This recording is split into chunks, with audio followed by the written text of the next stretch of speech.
When you go into a barn, you never know what's there or what might be awaiting you.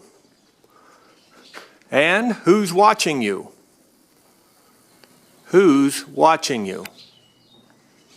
You're always being watched by somebody. Always said about Bill Steinke that if everybody was like him, they wouldn't need any locks on any doors.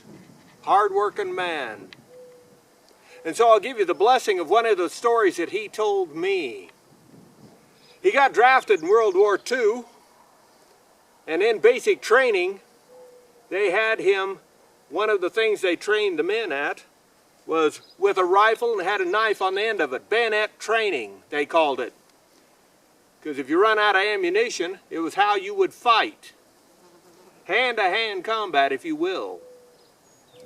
Well, Bill Steinke said they trained him for 4 hours, one afternoon for bayonet training. When he got done, he passed the course. But he said, I don't feel comfortable. He told the captain, he said, can I have permission to try that again? And the captain said, knock yourself out. He said, I don't care, but he said, you did pass the course. And he said, you'll never need it. You'll never need it.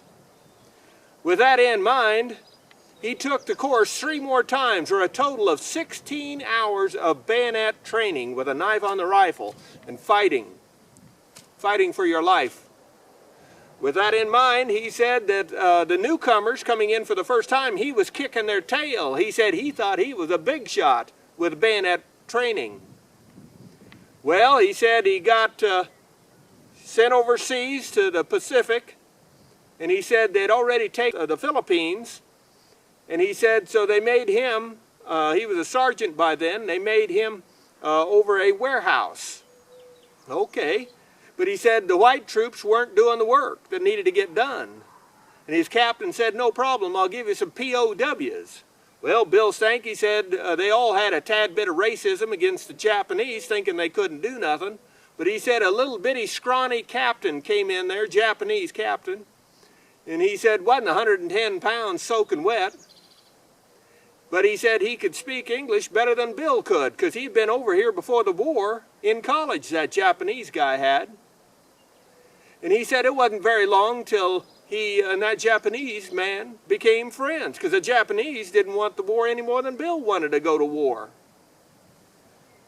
One day, Bill was speaking that he had had all that extra training with bayonet fighting. The old Japanese captain said, let's see how good you are. And so they each took their rifle and put a knife on it there in the building, and they paced off. And they put a sleeve, their scabbard, over the knife so it wouldn't hurt anybody, more than likely. And they paced off against each other to see who was the best. Bill Steinke said he was more than confident that he was going to kick that Japanese man's tail. And so he said he had his rifle out there ready to go. And Bill Steinke said 2 moves, just 2 moves. And his rifle was spinning out of his hands, and that Japanese bayonet was pushing him in the belly. And he was saying, uh-oh. He gathered himself together and said, okay, anybody can get lucky once. Anybody can get lucky once. He said, let's try that again. And so this time he was more than ready, with a knife and ready to go. He was going to get that Japanese this time. 2 moves. His rifle was spinning out of his hands, Japanese bayonet pushing him in the belly. Pushing him in the belly. Right then and right there, Bill Steinke said he decided he needed a plan B. The plan B is pretty simple. He said if he got in combat and it looked like they were going to be invading Japan, he said if we got in combat, he said I ran out of ammunition and I couldn't get to a dead man's ammunition, or none of my friends could throw me ammunition, and the Japanese were charging us. He said, I'm going to run. He said, I'm going to run. He said, there's proven I can't take a Japanese with a bayonet.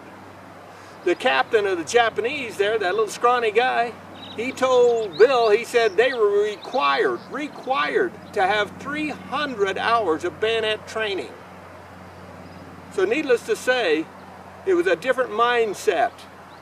And Bill Steinke decided a plan B was what was needed. And throughout his life, he had plan Bs of all kinds if things went wrong. That's one of the things I got from him, was if something isn't right, I'll find a plan B and make it work. Make it work. I hope in your life you have a plan B, because not everything goes the way you want it to in life. And a plan B means you're ready for a backup. Have a plan B. This is Bill Steinke. I wish you could have known him. Rate this film. Here's one of the elongated rakes that he made. Incredibly long and yet very, very efficient.